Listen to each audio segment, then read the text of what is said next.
Welcome to opening day 2017 at Minute Maid Park. The Houston Astros are welcoming in the Seattle Mariners, and this is going to be a really good matchup because these two teams are pretty evenly matched, and I think they're both going to fight it out for first place all season long. In my 2017 prediction video, I predicted that the Astros would win the AL West and the Seattle Mariners would capture a wild card, which would be their first playoff appearance since 2001, thereby ending the longest drought in Major League Baseball. So I'm going to talk mostly about the Astros today in this video. This video is all about them in Minute Maid Park. The first thing you notice is there's no longer that hill out there in center field. The Astros had that removed this year, and they replaced it with your basic standard batter's eye. It's definitely a different look out there in center field. I'm sure a lot of center fielders can play a little more relaxed out there without having to worry about going back and going up like a 30-degree slope trying to catch a ball. So that little quirk is gone. I'm sure a lot of you, especially if you're in Houston, you'll probably miss it. Now, the Astros team is I think they're stacked this year. You just saw one of their new players, one of their former number one draft picks, Alex Bregman. He's going to be a big part of the lineup this year. He's hitting second. Here's Jose Altuve, which I think Altuve is getting more and more exposure nationwide, and this guy is an absolute star. Last year, Altuve hit .338. He hit 24 home runs, and he's like 5'4", maybe 5'4". That's a generous 5'4". And he also stole 30 bases. The guy is just unreal. He's going to be in the MVP discussion this year. Him, Mookie Betts, Mike Trout, Manny Machado. There's so many great young players in the AL. And check out this sliding catch by Nori Aoki. He comes running across and breaks into the figure four slide. Really nice play out there by Aoki. Aoki, by the way, is batting ninth today in the lineup, I do believe. Aoki's a new face in the lineup this year. He played for the Giants last year. Also a new face, the guy at the plate. That's Carlos Beltran, who will probably be a Hall of Famer someday. Hopefully he has enough left in the tank where he can have a big season for the Astros this season. And George Springer goes down swinging. So this team, I just feel they're loaded. I think they're definitely better than the Athletics and the Angels. I feel they're slightly better than the Rangers and slightly better than the Mariners. And there's another new face in the lineup. He just grounds out, Josh Reddick. Now, Josh Reddick gets the award for smartest guy in the offseason. This offseason was really weird because guys that were sluggers that were of the first base / corner outfield type had a miserable offseason. There was guys like Jose Bautista. Bautista was looking for like $100 million going into the offseason. He got, I think, a 1-year deal with an option from the Blue Jays for roughly, I want to say, like $18 million or something like that. Edwin Encarnacion looking for a $100 million deal. He eventually had a deal for $80 million for 4 years with the Blue Jays that was on the table. The Blue Jays pulled that back, and he signed for only $60 million over 3 years. Edwin Encarnacion, the guy who hits like 40-plus bombs all the time. Speaking of bombs, there's a home run right there. That's hit by Yulieski Gurriel, who came over from Cuba last year. It'll be interesting to see what he can do in a full season. He only had 130 at-bats last year, hit .262 with 3 dingers, but we'll see if he can put up some big power numbers this year. But anyway, about Reddick. Reddick signed a 4-year, $52 million deal in the offseason, and he only hit 10 home runs last year.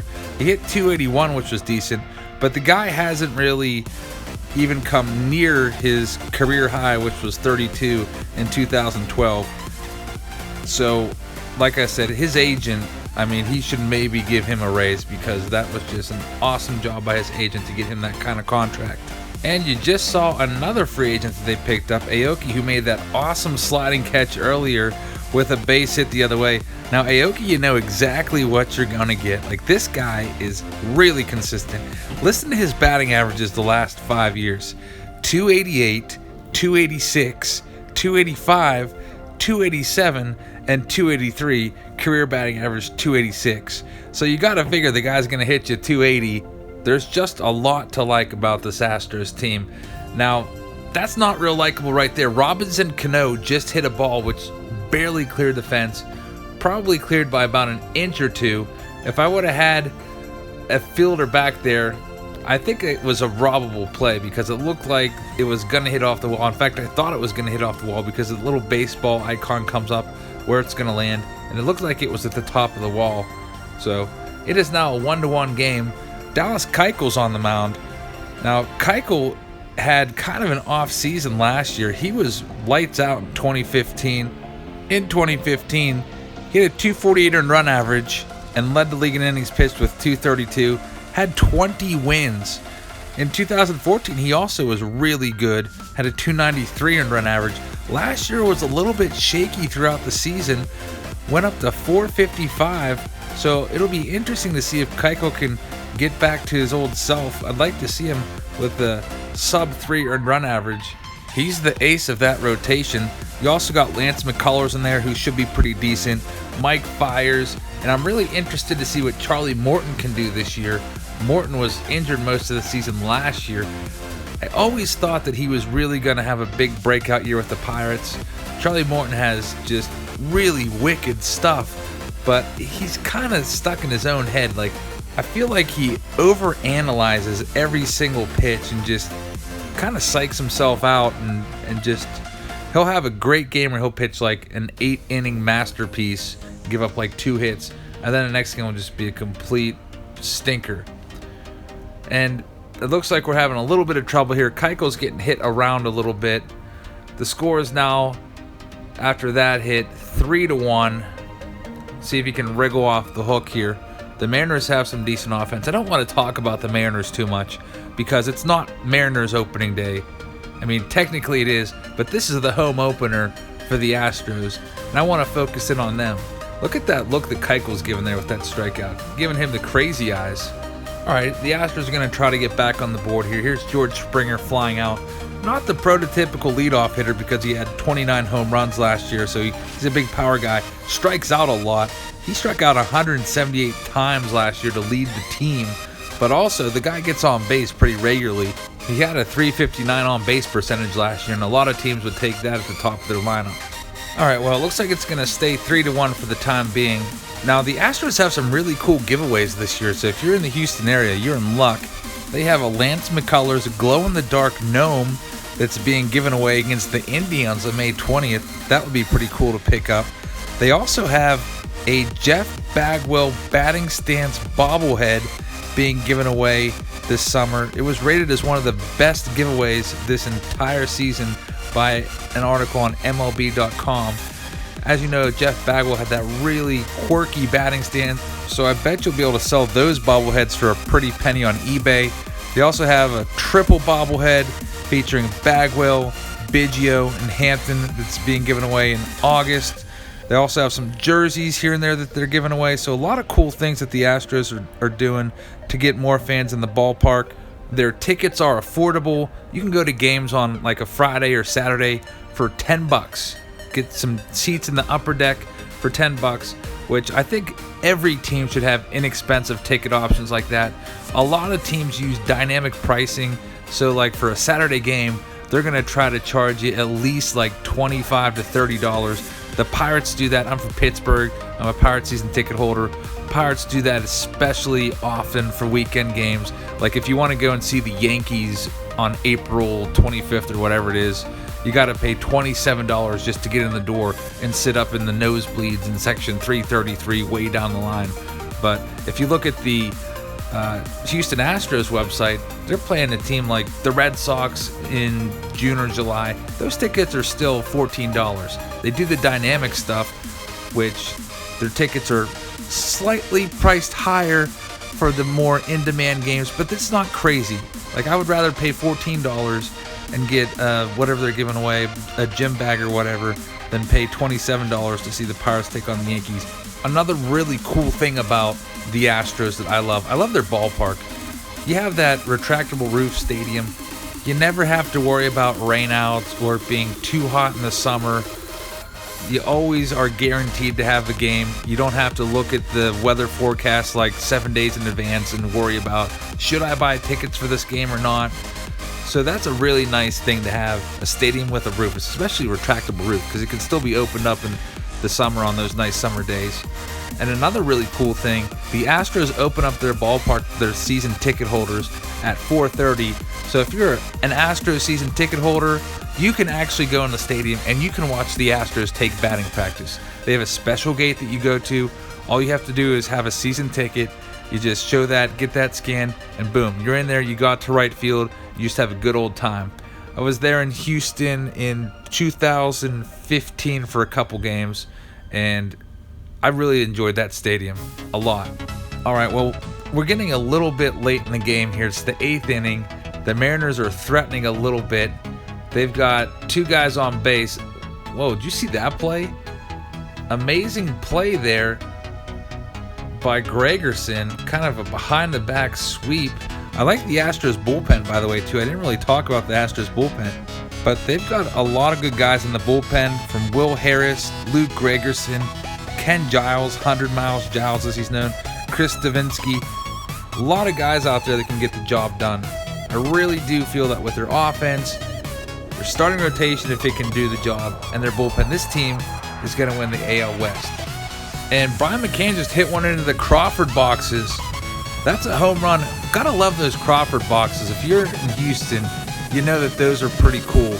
Not the greatest place to hang out during batting practice because they are awful crowded, but they're a hot ticket in Houston for sure. And it's tied up now 3-3. Brian McCann just hit the home run. Brian McCann was a free agent coming over from the Yankees. He kind of got forced out by Gary Sanchez. And now I have a decision to make. Do I challenge this player or not? It looks like he might have beaten it. That was Aoki. I'm going to see the replay here. I'm going to challenge it just because, I mean, why not? I have one challenge to use. Usually you don't have too many of these plays in this game. But we're going to see the replay here. Slow it down. What do you guys think? Safe or out? I think he's safe. His foot was on the bag the same time the ball hit the glove. Tie goes to the runner in baseball. Got to call him safe. We need that guy. We need that guy. We need that base runner. And wow, he's out. So the umpires blow that call. That was as clear as day to me. It's kind of frustrating when in baseball they have this replay system, which, by the way, overall it's pretty good for the game because they get the calls right. Don't really like how it slows down the game, but I mean, you probably do need to take advantage of the technology.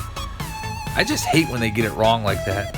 When you're pretty much 99.9% that the play went one way, but they're like, there's not enough evidence, or we don't have the right camera angle to overrule that.